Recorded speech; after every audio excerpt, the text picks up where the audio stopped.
Hello, everyone, and thanks for joining us today to reconnect with Tony Khan, who is here with us to discuss the upcoming WrestleDream pay-per-view event in Seattle on Sunday and a host full of shows leading into WrestleDream as well. So just as normal, our housekeeping items here to address in the interest of time and to give everyone the best opportunities possible to ask a question. Please refrain from asking two-parted questions. And let's try to keep the questions focused on the upcoming shows this week.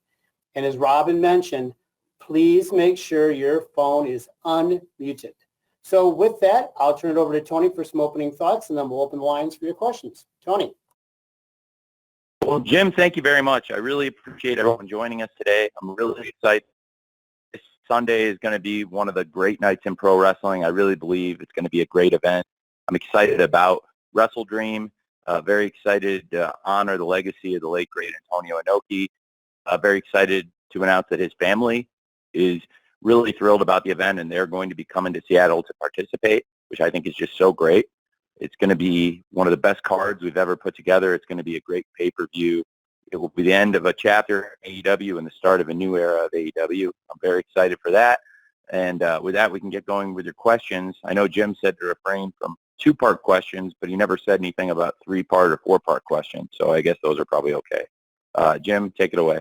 All right, Tony. Well, I have no comeback for that. So, but nonetheless, let's give it our best, starting with John Alba from Fight. And then we're going to follow John with Steve Fall from 10 Count. John, you're first. Hey, Tony, I'm just glad to get my question in before Bill Pritchard, because Bill always has the secret sauce for getting quality Tony Khan answers. But I hope you're well, Tony. Thank you, Jim. This morning, there's a big announcement from WWE about Jade Cargill coming in, and we know that for a long time, Jade was a major project in AEW and had one of the longest title reigns that your company may ever see, quite frankly. I would love to have your honest thoughts on Jade moving on to WWE and how you feel you guys get in presentation of her. I have only positive things to say about Jade. It's been great having her in AEW. She's always welcome here. I think she's had a great run with us and has a great career, I'm sure, in front of her. We're wishing her the best in the future. Thanks. Okay, John, thank you very much. Steve Fall from 10 Count, you are next. And we're going to follow Steve with Stu Myrick from Sports Guys Talking Wrestling. Steve. Hey, Tony. Thanks for taking the call. Quick question, though. It seems like every month we're getting another AEW pay-per-view, and everyone wants to know if we're going to see AEW on a streaming platform soon. Can we talk about monthly pay-per-views, and will they land on a streaming platform very soon? I am really excited about WrestleDream. We built a great calendar of events. I think there's more events we can add. I've never said that I expect to go to pay-per-views every single month, but we've been doing several events. We came into this year with 5 great events that we had run in 2022 in Revolution, Double or Nothing, Forbidden Door, All Out, and Full Gear. And then this year, we've got all those great events, and we've added huge shows. Obviously, All In is the biggest event we've ever done on top of our traditional calendar. So it proves, I think, that there's room to grow our schedule. And now we're adding WrestleDream, and the excitement about WrestleDream really makes me happy. I was just so pumped to see how much the online wrestling community really has embraced the show, and particularly in the last week. The card is really strong. We had a great episode of Collision this past Saturday to follow up a great Grand Slam. It feels like we're on the best run of major events we've ever done, which is why it's a great time to look at adding major events like this great WrestleDream show. If there was ever a time to add an event like this, where the card has built massive anticipation, people are really excited about the theme of the event. I think we're doing it for a really good reason. And it's following up on the best run of major events we've ever done. I really believe the last 3 pay-per-views, the last 3 pay-per-views we've done, Forbidden Door, followed by All In and All Out. I think this is the best run of 3 pay-per-views we've ever done. Then Grand Slam is one of our top events of the year. That was a huge success. I'm sure pretty much, hopefully, all of you on the call received the press release from Warner Brothers Discovery. If you didn't, let us know, and we'll try to get you on the chain for those going forward. But Warner Brothers Discovery sent out a great press release last night touting the success of AEW Dynamite Grand Slam, which was the biggest broadcast of the year. And really, really great thing there. And that's another big major event, and just feels like we're on a great run. So it's a great time to add events, and in this case, in the form of pay-per-views. I am very open to putting AEW events on a streaming platform. I think it would be a great thing. I think we're frankly close enough to the end of our media obligations here and our current deal where that sounds like a new deal to me. And it's the kind of thing that would be part of a new media rights package, and that would be great for us. So it's something I would really like to do. It's outside the scope of our current contract, which is, for our live TV events and our pay-per-view events. And we've got something really great happening. It's been the best year, in my opinion, in the history of AEW, because you've got, not only have we been able to launch new events, with All In being the biggest thing we've ever done, setting the attendance record for ticket sales, and also being up there with our top pay-per-views of all time in sales. And now with WrestleDream, I really think this is a chance to add another new event to the calendar. I think we can continue adding great events, but I've never said I would put them every single month. I think there's a potential for more events, and what the cadence is, whether it's monthly or, 8, 10, 11, or 12. I haven't decided the exact number yet, but I do think there's an appetite for more events. Warner Brothers Discovery is really excited about doing more events. And right now, these are living on pay-per-view, but I do think there's great potential for all of our events to live on a streaming service. And right now, I mean, the top choice for that to me would be Max. I think it's an amazing platform, and we're working with Warner Brothers Discovery now. And I think there is great mutual interest in it. But like with all media deals where there's mutual interest, there's a lot of work that would need to go into it to figure out how that would pay everybody, because I have no interest in doing like a tryout. At this point, we've been doing this for 3.5 years. I'm not going to do a 6-month, 9-month tryout on streaming. I don't think that makes any sense for any of us.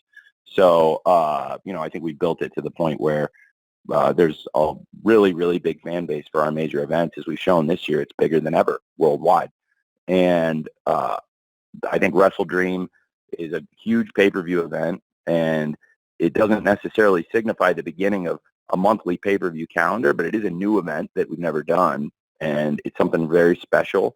And I'm just really excited to be here to talk about it today, because I really believe in what we're doing with WrestleDream this Sunday, that it's going to be an amazing event, and I'm very proud that we're honoring one of the people who made AEW possible, who does not get enough credit in the world of pro wrestling, who doesn't get talked about enough, despite being one of the greatest promoters, and I think pretty much unanimously recognized as one of the all-time great wrestling minds and promoters in Mr. Antonio Inoki. And I'm thrilled that his family wants to participate in the event and help us honor a great legend.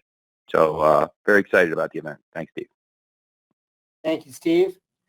Stu Myrick from Sports Guys Talking Wrestling is next. He will be followed by Sean Ross Sapp from Fightful. Stu. Tony, thanks for the time.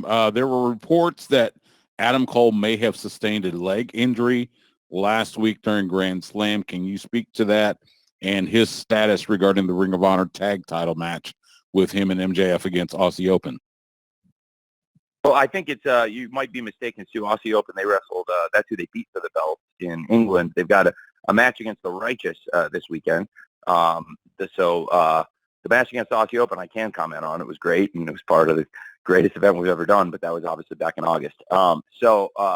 The Righteous match, as of now, that is still slotted for the event, and Adam Cole didn't. He was a little bit ginger on that leg. Obviously, I think people saw, but we'll address that on Dynamite tomorrow. And very excited for tomorrow's Dynamite, being back in the Denver area, back in Colorado, back in Broomfield, which has been a great home to AEW. We've had some great events there, and it should be a great show tomorrow night on Wednesday Night Dynamite. And we'll address Adam Cole and everything happening at WrestleDream on tomorrow night's Dynamite. Thanks, Stu. Thank you, Stu. Sean Ross Sapp from Fightful is next. Sean will be followed by Jim Barcelone at the Miami Herald. Sean. Hey, Tony, there were some very random rumors that actually emerged I don't even know where the hell they emerged from, that you had bought New Japan. Is there anything that you can confirm, deny, debunk, anything along the lines of that? I think a lot of that started with the end of an era, start of a new era comments. Well, I think it's really good that we've created a lot of speculation around WrestleDream, but I'm a little surprised as to how that speculation picked up, in specifically the transactional nature of it, because we have such a great partnership right now, and we're doing such great things with New Japan Pro Wrestling. So I was a little surprised to see that, and overall, I've really enjoyed working with New Japan Pro Wrestling. It's been nearly 2 years we've been partners now, and we've had 2 great Forbidden Door events, and we've sent a number of the top AEW stars over to Japan to wrestle at the Tokyo Dome on Wrestle Kingdom and other big events like Dominion and some of their top shows. We've worked together here in the U.S. There are people from AEW that have held belts in New Japan, and there's people from New Japan that have held belts here in AEW or in Ring of Honor. And I think, I want to continue that partnership for a very, very, very long time. And right now we have something very good going. So I'm a little surprised by all that speculation. I don't know where it came from exactly, but it's probably good timing to have a lot of speculation on the eve of WrestleDream. And I'm glad that we got a lot of people talking. Certainly that one video with all the great clips of Mr. Inoki and some of the top stars of today spliced in, I thought that got people talking. So that was a very positive thing. Thanks. Thank you, Sean. Jim Barcelone from the Miami Herald is next. Amy Nemedy from WrestleJoy will follow Jim. Jim.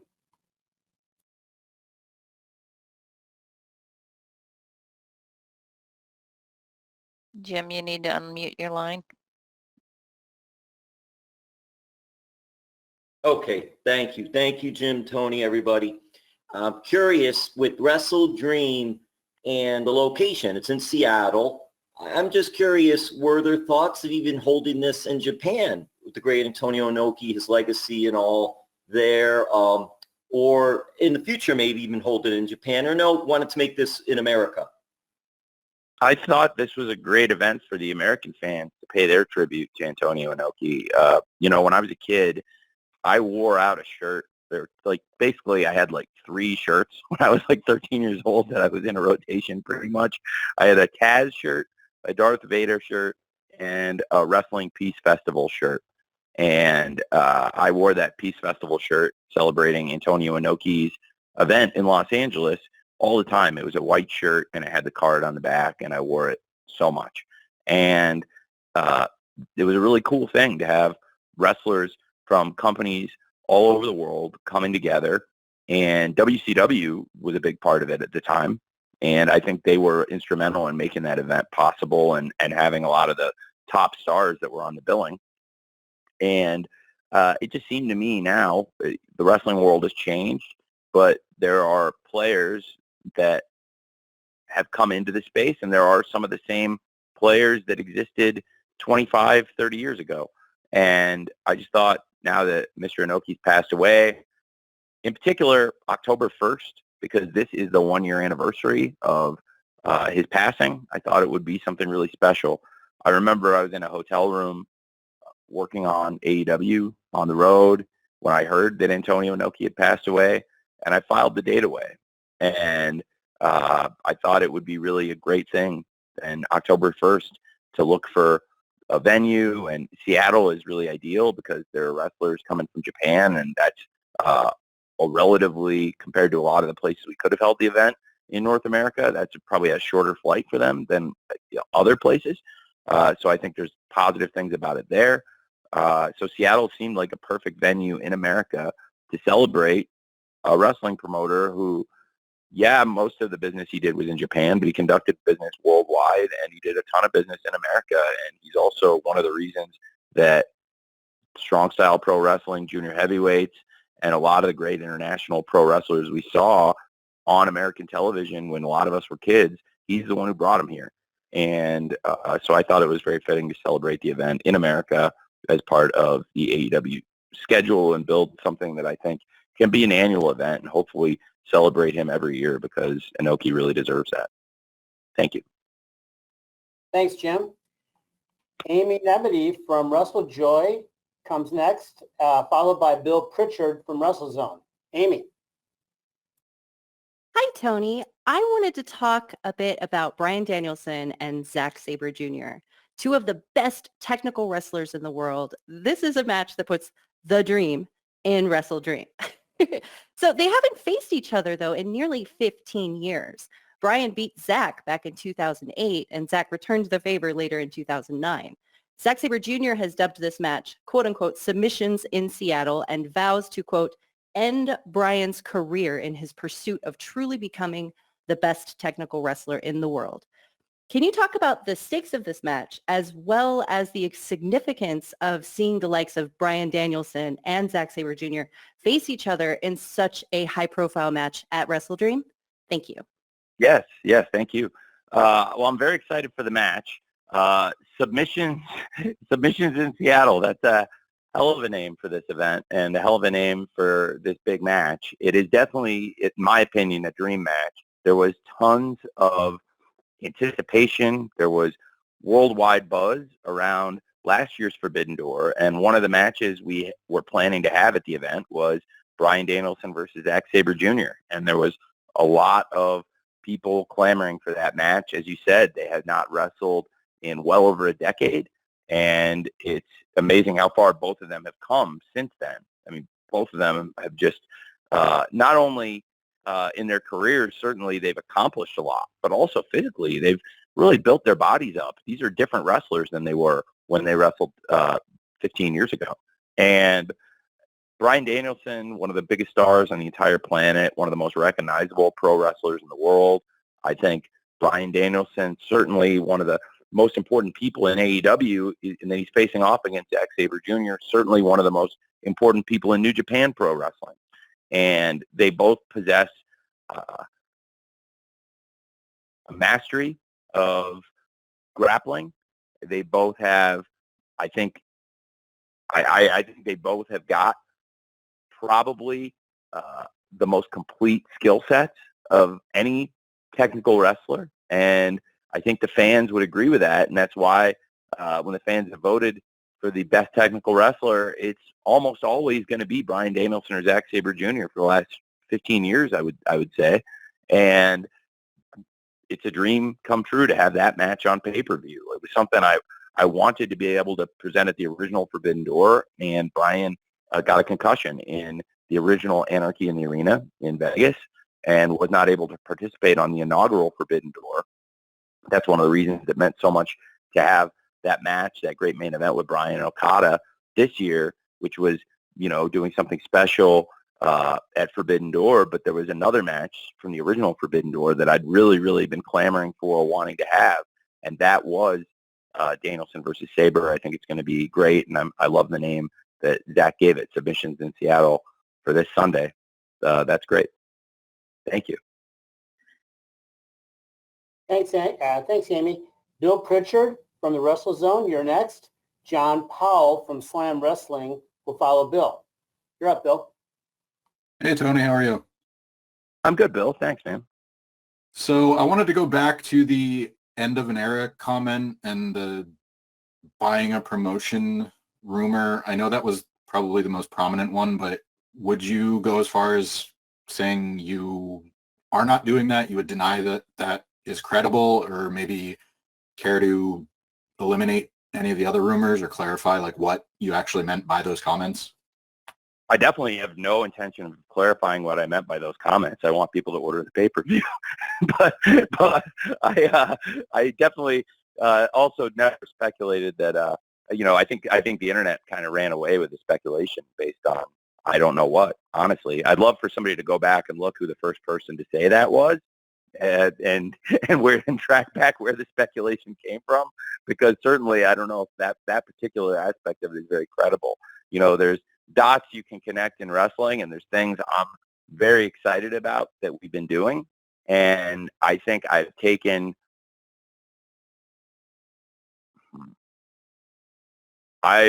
made bold proclamations before, and I felt that I've been proven right by them. I think we've come a really long way. We've taken big swings at doing new things this year. And in particular, I think 2023 has been our most adventurous year. And I want to keep doing adventurous things and making fans talk about AEW, hopefully making new fans of AEW. One thing, I think we've debunked some speculation. I'd be happy to debunk this speculation that, that's what I'm was implying, because I don't know where that particular rumors got started. But I think this year we've also really built our reputation in a really strong way. But we've gotten to the point where they're basically like town criers. Like, if somebody's going to tell you AEW doesn't do good shows, you might as well put a tinfoil hat, because that's got about as much credibility as somebody saying that AEW is not doing the best shows right now. If you're not watching, that's fine. You can say you're not watching them, but to question the credibility of how they are, it's BS, because we're doing the best shows. I think from Forbidden Door to All In to All Out, I think Grand Slam was a great event, and the Collision this week was probably the best episode of Collision we've ever done in the first 15 episodes of the show so far. So we're doing great things. People would say AEW doesn't tell stories. Okay, well, again, show me that you don't watch the product, because nobody's telling more stories in pro wrestling right now than AEW, and I'm really excited about some of the stories we're telling. And something I'm very proud of is when our back's against the wall, we do great work here as a company. There's a lot of really hardworking people here, and unfortunately, over the years, we've had to change things due to injury or other circumstance.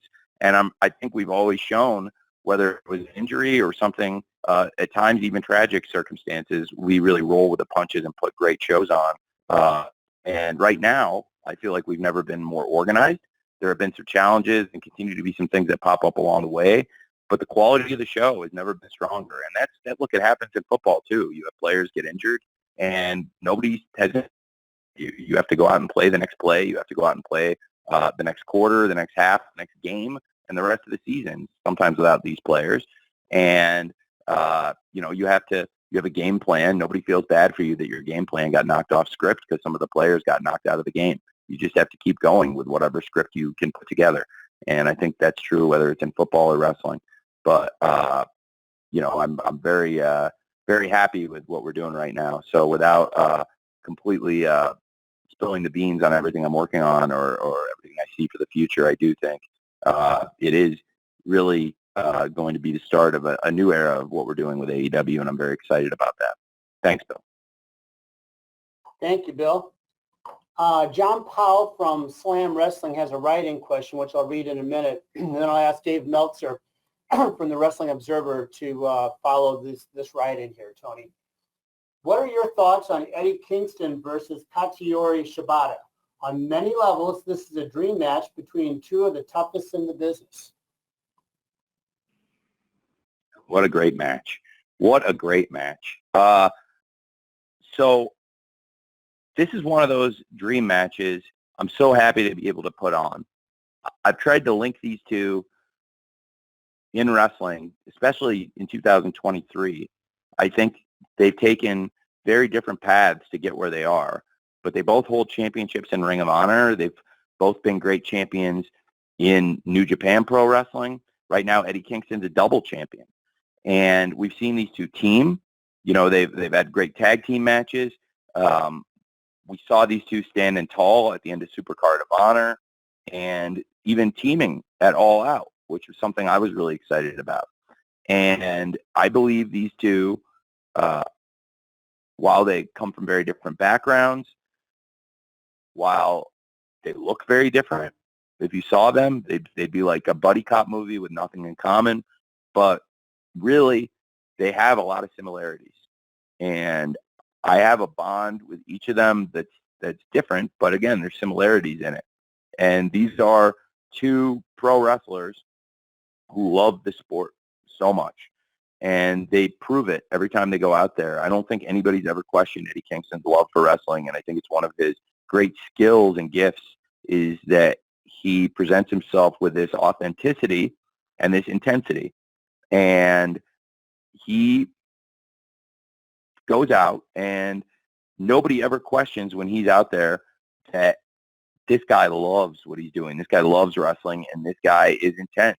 He hates certain opponents. He hates people who disrespect wrestling, and this guy takes no nonsense. And I think Shibata projects that himself in a different way.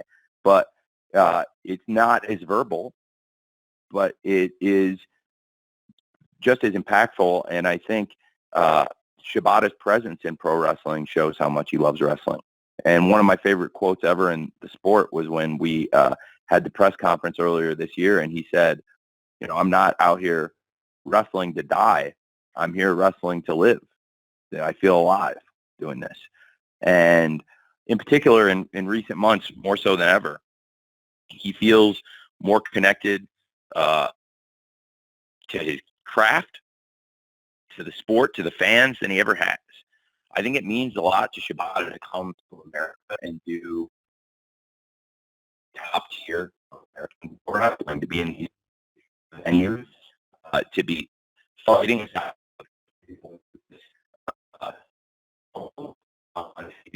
be in America. It's like it's a dream of his, and he's really having fun with it. Like Shibata has become a massive leader in our locker room. He's become a great part of our crew because he spent most of the year with us here in AEW and ROH, and along with a handful of other leaders, and Shibata is one of our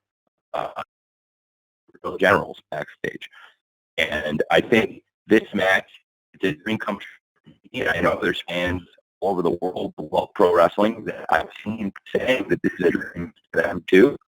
And I think also what fans like to see and what people care about in their pro wrestling. I think this is a match people really wanted to see, and we've danced around it, and they've been on TV together. And with that time to see one-on-one, and that beating now with a huge win, a double champion. This could be a double title match, and Shibata has a chance to create a new triple crown in international pro wrestling, which I thought is really exciting.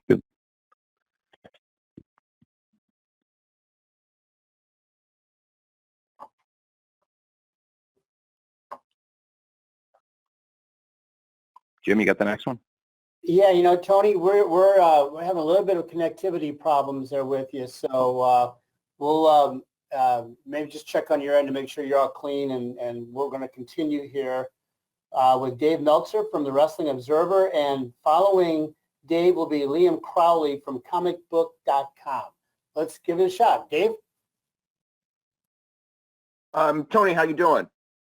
I'm great, Dave. Thanks. I really appreciate it. Hope you're doing well, too. Yeah, thanks. I was just going to ask you, one of the big questions and one of the big rumors going around has to do with the ownership of the company and WBD. And is there any negotiations going on or anything do they own a minority piece, or is there any negotiations going on in that direction? Well, it's something we talked about a lot. There's been a lot of conversations about that. And it's, it's always been something I've been open to. And, between Warner Brothers Discovery and myself, a lot of the financial and structural details of our partnership we've been able to keep between us. But there are things I've always said to be true, that I own 100% of the voting stock in this company, and that I have 100% of the decision-making power in the company. And I've been open to taking on additional partnerships or things of that nature. But we have a really great deal right now with Warner Brothers Discovery, and I would love to have an even longer agreement. And as for them and their stake in the business, that is something that would be between us. But I would also be open to that, to Warner Brothers in a future deal, having a piece or a bigger piece potentially but I would always want to maintain 100% voting control as I have now, and want to maintain, the supermajority of stock, which I have now. So I think these are things that are really important to me. But in a future deal, I mean, these are things, I would be open to. There's nothing bad about it. I mean, we've seen in pro wrestling this year a change of control. I have no interest in a change of control. Would I be interested in taking on additional investment? Yeah, potentially, but it would have to be at the right numbers, and it would have to make sense for us based on how much our business has grown this year. But as for a change of control or giving up any of the voting stock, no, I have no interest in that. Okay. And okay, thank you very much. Was that a part? Is that a two-parter, Dave? Oh, well, I mean, I know. I mean, the only other question I had was regarding Wardlow. If there's anything new on his front. Sure, that's a fair question. Well, Wardlow is a great star for us. I think he's been one of the greatest TNT champions we've had. He's been a great star, and I'm very big fan of Wardlow, and I think that he will surely be back on AEW TV when the time is right. And he's still very much a part of what we're doing here. Thanks for asking. Liam Crowley from comicbook.com is next, followed by Samantha Shipman from the Daily DDT. Liam. Hey, Tony. Thanks for the time today. You had a really great response around this time last year where everything that transpired with All Out and what you learned as a backstage leader leading a wrestling promotion after such a tumultuous event and coming out stronger as a result. AEW currently at the end of this month looks a lot different than it did at the beginning of September, and I would say stronger. So what are some lessons that you feel like you've learned from a leadership perspective through everything that's transpired over the summer with both your tremendous successes with All In and some of the other low points during the summer? Well, it's been a great summer for us. I think, I'm really very excited about everything we've done. It's a challenge running a wrestling company. I mean, look, it's a lot easier on paper than it is in real life. And it's really fun, and it's a dream come true for me, but it's also around the clock work. And it's so great working in pro wrestling. It's really what I've always wanted to do, and to get into the business and connect with so many great people. You're right. The company does look very different than it did, say, a year ago or 2 years ago, and I think it's a good thing. Just as sports teams change season to season, you try to find their footing and then find that team that comes together and has that perfect season or that great season. It feels like one of those really great, memorable seasons for us right now. And there have been a lot of changes, but everybody who's working on the shows right now is doing a great job. It's been a great week for us. In particular, to have Grand Slam be the biggest audience we've reached all year and do the biggest number in the demo we've done in over a year and outperform last year's Grand Slam despite, frankly, there's not as many people with cable subscriptions as there were when we did Grand Slam last year, particularly in the 18 to 49 demo, but we actually had more viewers this year. I think that's great progress. And it was also a great event. So I was really proud of that. And then to have Collision this week do a really strong number and I think be the single best episode in ring, that's the best thing. And I've always loved when we do things that are both critically and commercially successful. And I think stepping back and putting the wrestling product first is the most important thing. We can't sign every wrestler. We can't keep every single wrestler, but we can do our best to make sure the shows that we put together are the best shows for the AEW fans every week and try to utilize everyone the best we can. I think it's really, first of all, the statement I made about a year ago, that was a good statement. I don't remember that, so if I made a good statement, I really appreciate it. I'm not sure which one you mean. So, but I really appreciate you saying that.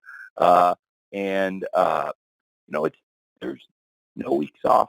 It's great. There's no weeks off from being a wrestling fan, too. And I think all of us have probably had that point in our lives as a wrestling fan where you're watching 52 weeks a year, and it's like, hey, my family and I got to take a vacation, or we got to, you're getting married, I got to go away from watching wrestling for a couple weeks, or whatever it is, or especially when you're younger, and if you're playing sports and traveling with your teams, or in college, like where your life totally changes and it goes. You're on your own and you're doing something completely different from what you've been doing. Your TV viewing habits are very different. Maybe you have roommates. Maybe you go to college and you got roommates who don't want to watch wrestling, and you grew up watching it alone at home in your room or in your living room with your family or whatever, and people in college don't want to watch it. Just things change. I get that. But at the end of the day, everybody on this call clearly came back to it. And everybody watching the shows every week, they probably at some point went through that same thing, because when you have wrestling as a 52-week-a-year thing, I think we all have these unique experiences at some point that you just need to do things in your life that don't involve TV. And while I discourage people from doing those things, I do acknowledge that they have to do them sometimes. And as much as we can keep you glued to your set and focus on what's happening in wrestling, I want to do that.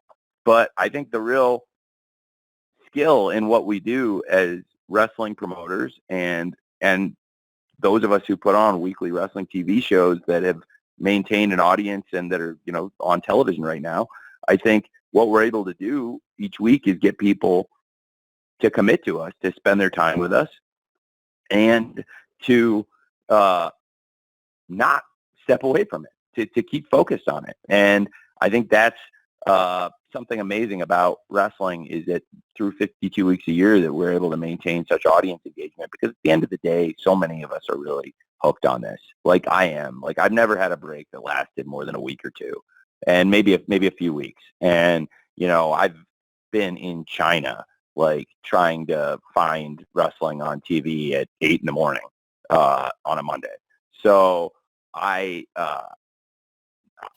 wherever I go in the world, wherever I've been, I've had experiences that have shown me that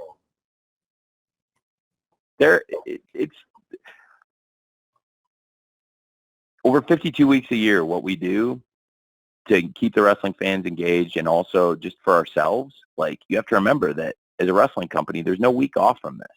So it's really exciting to go into an event like WrestleDream that's a new event and feel the excitement from it, and feel that people are passionate about wrestling, passionate about what we're doing, because there's no guarantees to those things in life. And frankly, in this wrestling business, more people have failed than they succeeded.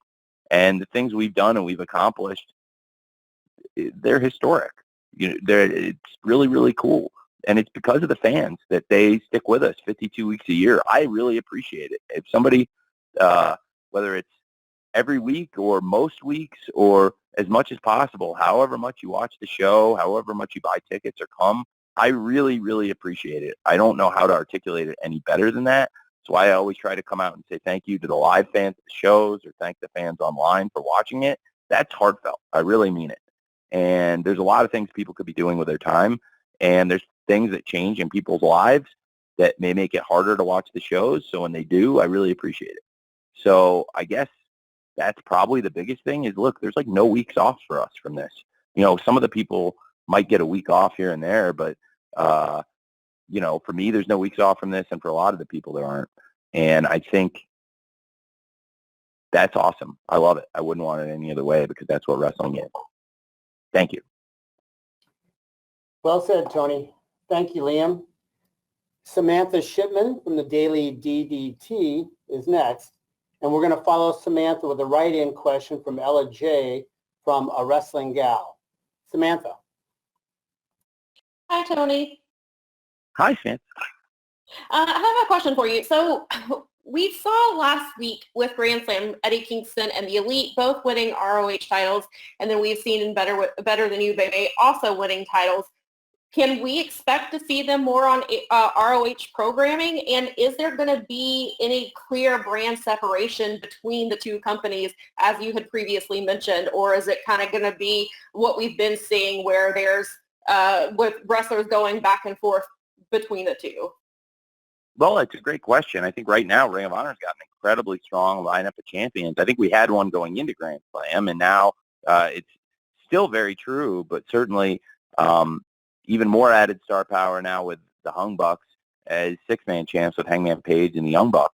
And they had been the six-man champs of ROH in the past. I think it's amazing that they hold those belts again. That's three of the top stars in wrestling, and it's great for ROH. I mean, when you look at the roster of champions in ROH right now and compare it to a few years ago, there's no question ROH is, in my opinion, the strongest it's ever been, and certainly it's night and day from where it was, say, 3-4 years ago. And as for the ROH shows, I really enjoy them. I think we've had some really great wrestling. There's really fun things happening on the shows week to week. If you don't have a subscription to watch ROH.com, there's weekly shows on there that we put on Thursdays. It's really fun wrestling TV. We're having a great time with it. And you are going to see more of those top stars now that they've won titles competing on that show. So, yes, you will see that. And also there's great things with people who have held titles for a while now on the show. I mean, Shibata has wrestled many times on the show. Just had a great match with Nick Wayne last week. Shibata, one of the greatest champions in all of wrestling, in my opinion, wrestling's greatest champion is Shibata. And then to have Athena, who is, in my opinion, doing some of the best work in wrestling today, and the Athena Billy Starks pairing, we're having a lot of fun with that. I really enjoy working with the both of them. Athena is a great veteran. Billy is very young, but is wise beyond her years, and they have great chemistry, and we're having a lot of fun with that story. And just a lot of really exciting things happening in ROH, and certainly now that we've leveled up in some ways from when we began. But I think, we've consistently had great champions recently in ROH. And I have, with Eddie Kingston winning the title, with Adam Page, Hangman, and the Young Bucks winning the six-man belt, I have to talk about the great champions that held those titles. Claudio Castagnoli is one of the best wrestlers in the world, and him coming in and taking that ROH world title, he's defended it on the ROH TV and pay-per-views, defended it on AEW. He's been a great champion, and he is one of the best wrestlers in the world, and we were very fortunate to have Claudio as the ROH champion. And any time he wrestles in AEW or ROH, I feel like we're very fortunate to have him. I never take Claudio for granted. And also, I have to talk about the ROH six-man tag team champions, Mogul Embassy, with Brian Cage and the Gates of Agony. They're the longest reigning six-man champs of all time. They were dominant. They wrestled on the ROH TV pay-per-views, defended the titles on all different shows, and I really thought they came so far. I mean, the Gates of Agony, like when we first put them together, they'd never teamed. And it was like we were sitting together before the first Supercard, and it was like, okay, let's go over ideas for team names, and let's talk about what the finisher is going to be, and like all these things. And to think about how far they've come from that first show, it's amazing. They won the six-man belts early on, and I made a switch. Originally, they were managed by Tully Blanchard, and Tully didn't come to Death Before Dishonor, which is okay, but you can't really. That would be the end of our run together. But I wish him the best. But it also created a great opportunity, and Prince Nana has seized that opportunity, and I'm very excited about Prince Nana's career in wrestling. He was a great manager. Brian Cage and the Gates of Agony, he still is a great manager for them, but I think they've been great champions. He's a great championship manager, and he can manage them as champions in the future, or Swerve Strickland. That's a great group. And, we talked about Hangman. I think it adds a little bit more fuel to the fire for Hangman versus Swerve this weekend. Swerve's guys, they were the longest reigning six-man champs ever in ROH, and I felt like Brian Cage and the Gates of Agony had become synonymous with those belts, truly, and had made so many great defenses, had so many great matches. And now Hangman and the Young Bucks taking those belts away from Brian Cage and the Gates of Agony, I think that's more fuel to the fire for this Sunday, Swerve versus Hangman on pay-per-view at WrestleDream. Thank you. Thank you very much, Samantha. Tony, I've got a write-in question here from Ella J. I'm going to read in a second. Then I'm going to ask Dominic D'Angelo from Inside the Ropes to be ready after Tony answers Ella, who asks, Julia Hart has evolved tremendously since arriving to AEW. What are your thoughts on her evolution and now positioning herself as a challenger to the TBS Championship? Well, it's really exciting. I think Julia is somebody that's been with us since Daly's Place. It's crazy to think about how young Julia is, that she's another wrestler that's been with us since she was a teenager. And it's amazing how many great stars for AEW developed out of that Daly's Place era. It's something to think about. We found something that really worked very well there for us.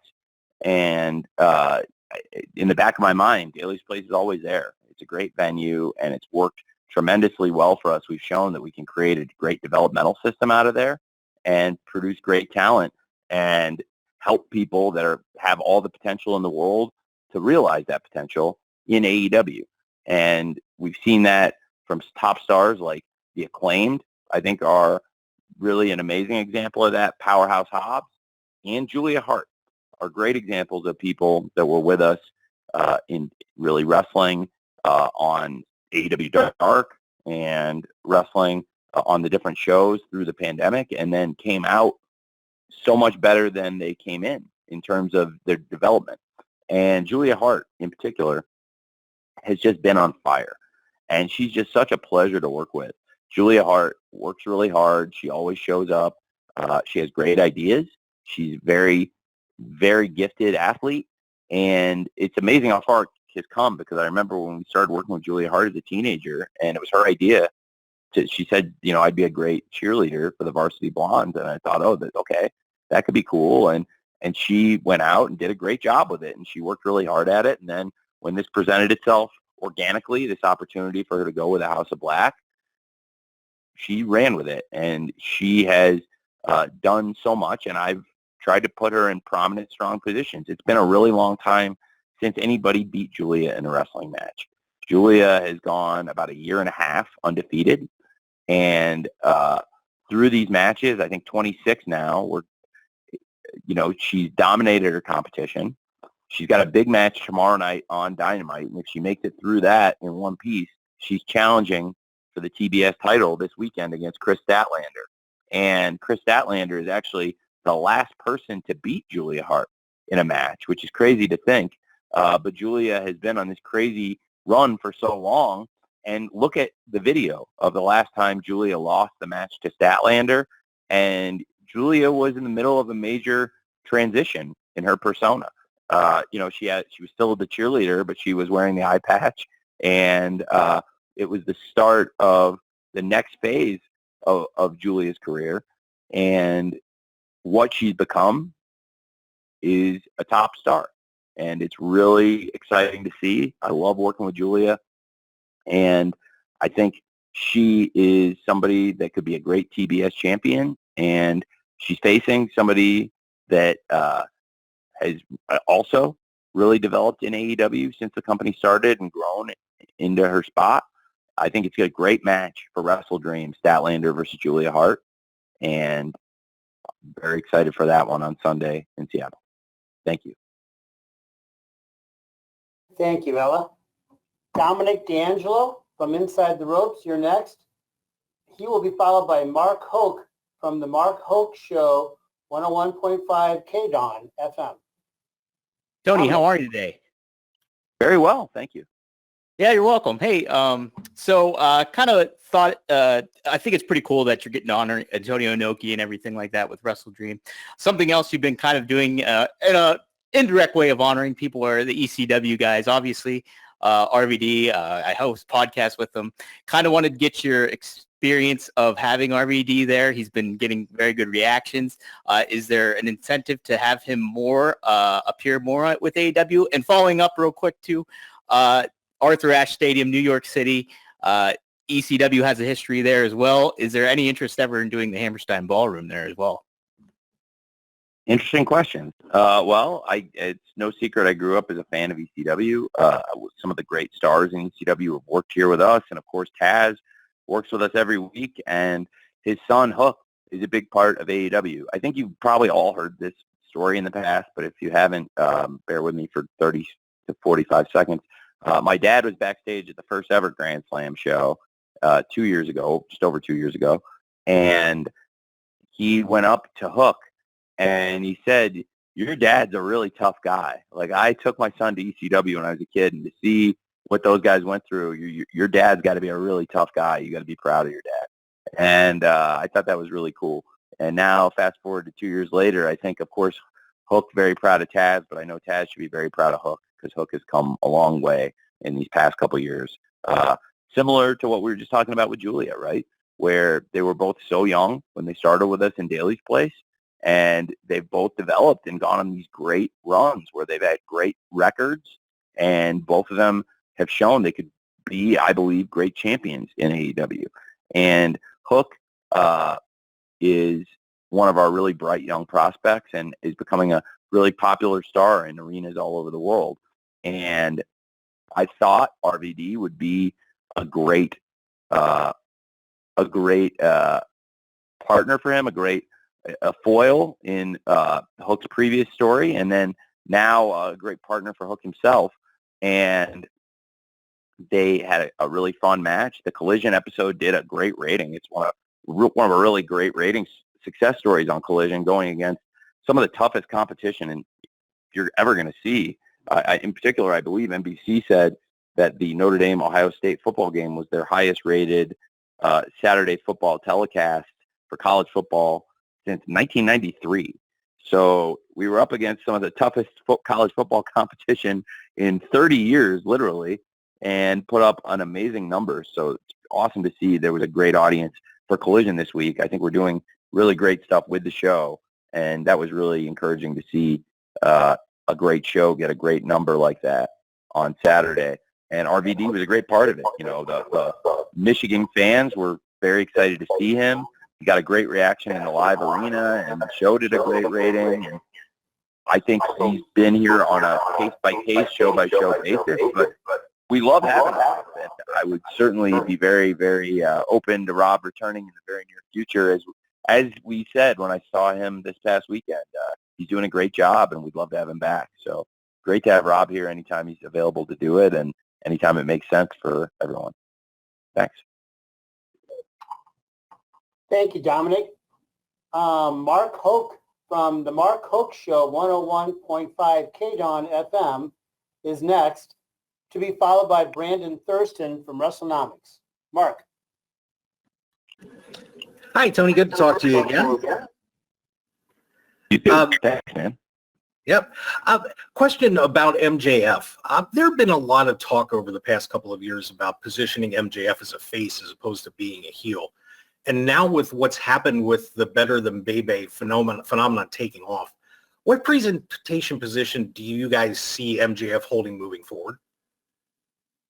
Well, MJF is, as it stands right now, certainly it's been a transitional period, but we've seen MJF's one of the true fan favorites right now. I don't think it's changed who he is at his core necessarily, but as he said, you know, he may be a scumbag, but now he's our scumbag.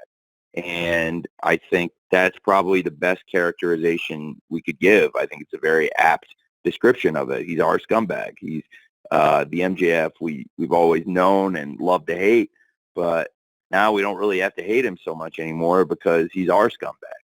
And I think that's something that's really been embraced by the fans, and it's shown because Better Than You, Bebe have sold an ungodly amount of merchandise, and they continue to rack up that merch money for us, which is awesome. And they get these massive reactions, and I think it's awesome. It's befitting of a top star, and in this case, of a fan favorite. Thanks, Mark. Thank you, Mark. Appreciate that. Brandon Thurston from WrestleNomics is next, and we will conclude with Nick Tillwalk from USA Today's Wrestling Junkie. Brandon.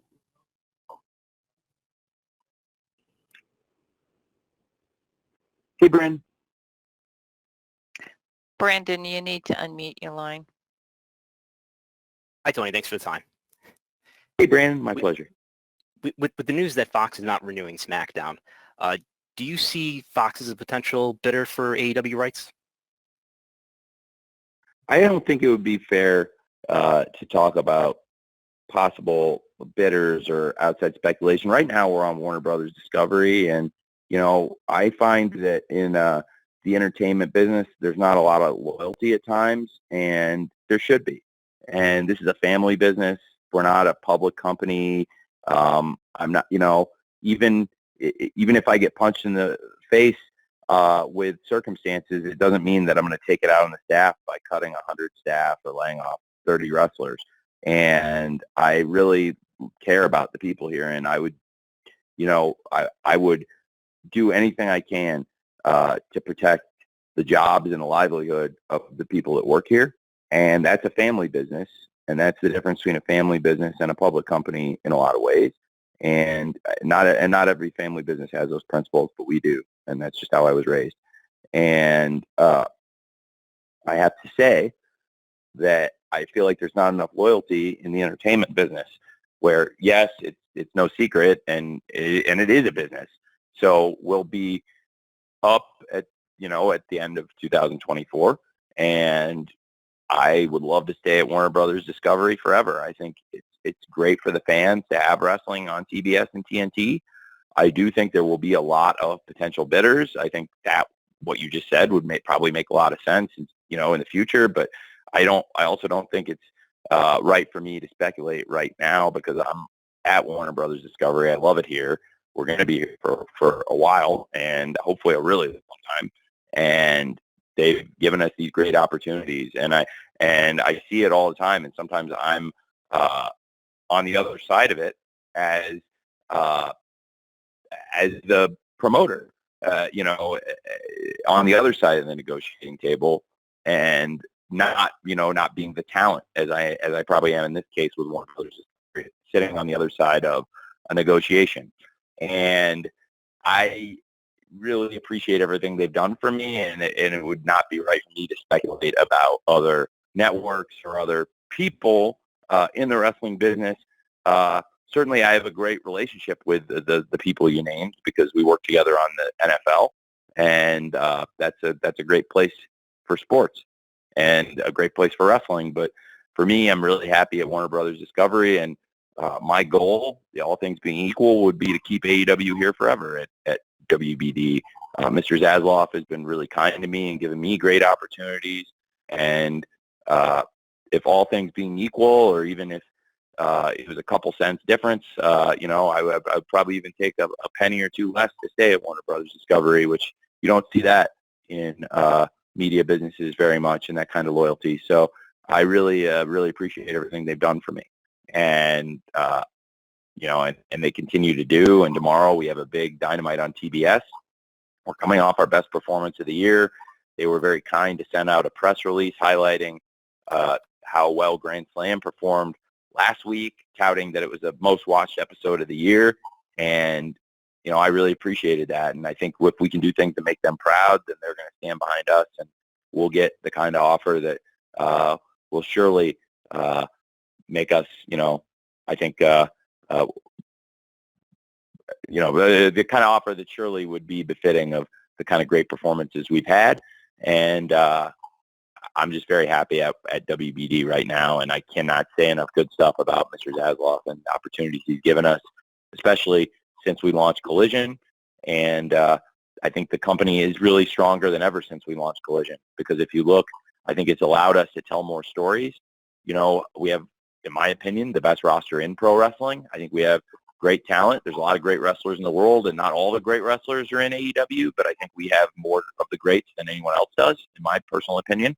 And it's hard to feature all the great stars and develop the young stars for the future and tell all the stories you want to tell in 3 hours of television.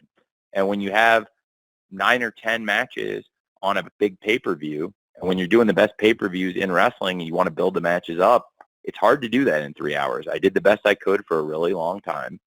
And I was at a point personally where I was getting really frustrated having to try and do it all in 3 hours. So the timing of Mr. Zasloff coming in and saying, hey, why don't we give you another 2 hours? Let's put a deal together for Saturday nights, 8 p.m. And you come up with a creative plan of what you want it to be. And that plan is Collision. And whether it's the elements that I've tried to add to spice it up, like some different presentation versus Dynamite, or buying the rights to Saturday Night's All Right for Fighting, licensing those from Elton John and his great group. I think we've tried to do things to show that we really appreciate this opportunity, and I'm going to take it really seriously. If you're going to give us another 2 hours, we'll do everything we can to make it a great show and make it not a copy of Dynamite, very different from Dynamite, but also just as strong of an event every week, and where we'll have now 5 hours of television and 2 real 2-hour flagship shows to put out there for licensing deals going forward for worldwide distribution. And I think none of that would have been possible without Warner Brothers Discovery. And what it's afforded us now is the ability, with 5 hours of television, to do more great matches on TV every week, build more stories. Since the launch of Collision, it's been, in my opinion, the best AEW ever. I don't think we've ever had as good of a streak of pay-per-views as the one we're on since Collision launched, which is Forbidden Door, All In, and All Out. And if we keep doing these great events, the momentum's only going to continue to build. And I really am very appreciative for the launch of Collision.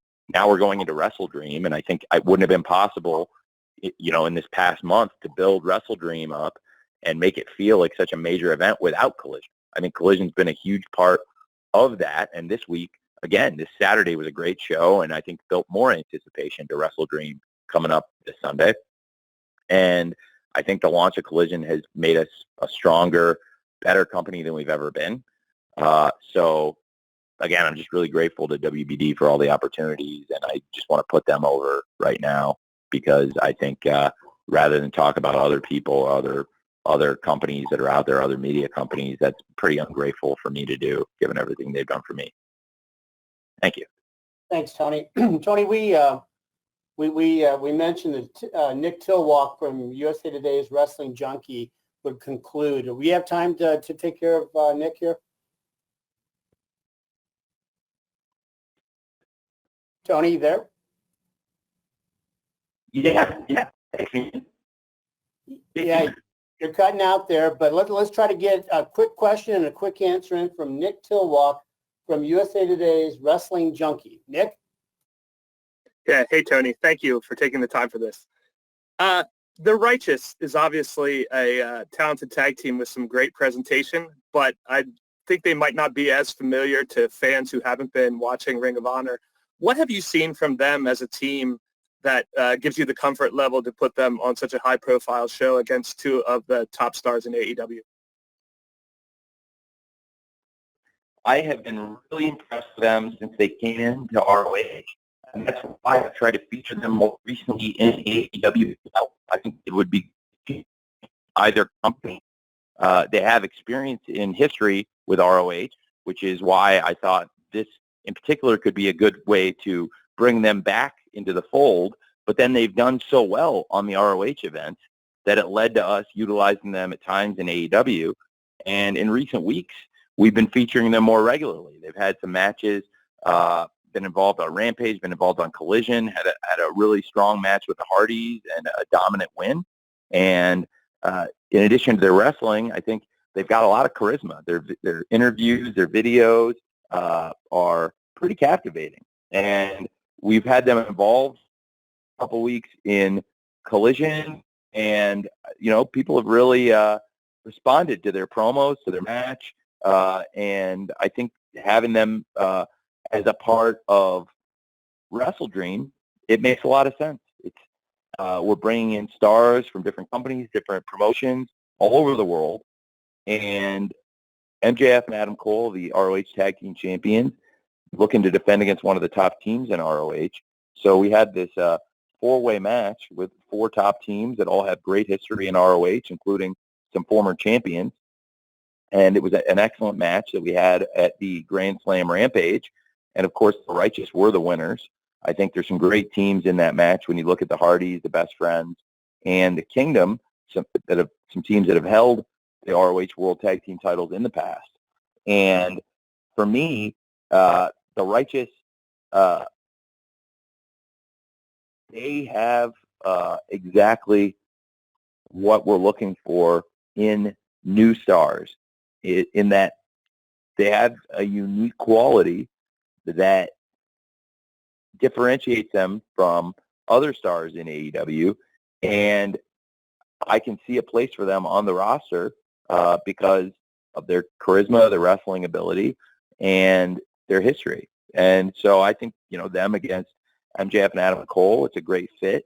And we have a really strong card top to bottom for WrestleDream, and I think I'm excited to have the Righteous as part of the show. Okay, thank you, Nick. Tony, let's close. You got any final thoughts before we wrap it up?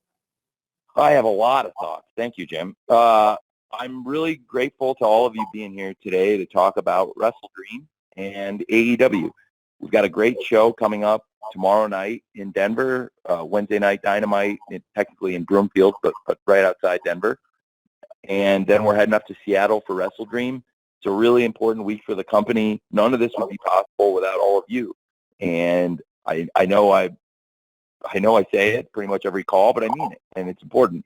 I'm really grateful to all of you sitting through this and transcribing it, asking questions, and covering AEW because, none of what we've done would have been possible without you. When we started AEW, as many of you recall, because a lot of you were around, there was no TV.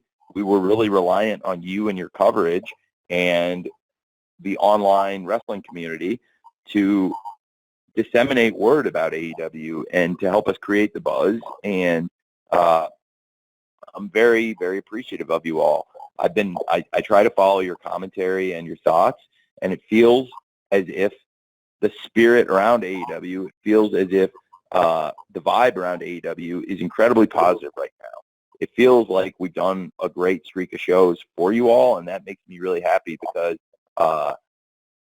before I was a wrestling promoter, I was a wrestling fan, and I read your coverage. A lot of you, the people ask me questions today, were the people I turned to learn about wrestling. And when we do shows that you think are good, that makes me really proud. And, I'm doing my best for the fans, and that includes all of you.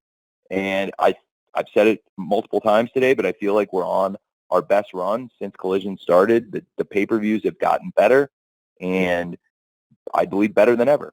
And what we're doing this Sunday is really important. I think a lot of you on the call are historians of wrestling. And if it was another wrestling promoter, I suspect you would be questioning my motivations. Why is he doing this? Is this a cash grab? Trying, things like that. But not one person has said that to me or really indicated that to me, which I take a lot of pride in because, look, people are very skeptical these days, and they should be. I think there's a lot of things to be skeptical about in the world, but this is not one of them. And we've had no skepticism, and I think that speaks to how pure our love of wrestling is, and the fact that I think people really see that this is a good thing we're doing to honor Antonio Inoki with a great wrestling card. And sure, I'm running a wrestling show for profit here, but I also think in doing so, we're honoring a great legend and doing something that will mean a lot to a lot of people. I also expect it to be one of our best wrestling shows. So I hope to see many of you in Seattle, maybe at the Scrum afterwards. If I don't see you in person, hopefully we'll see you either in Los Angeles at Full Gear or somewhere on the road. But just can't thank you enough for participating in this call and the kind words recently about what we're doing with AEW. And hopefully we'll catch you all soon.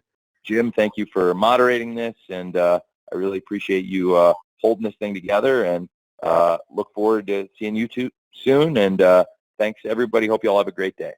Yeah, thank you, Tony. and just to echo, thanks to everybody here. We are at the end of our time, so we're going to be distributing the audio recording here to everyone shortly. As always, 1,000 thanks for being a part of today's call, and just everything that Tony said, we say. So we're looking forward to seeing you in Seattle this weekend and joining us throughout the entire week for a great week of AEW programming. And hope to see you in Seattle, and best wishes to everybody. Best to you. Bye-bye.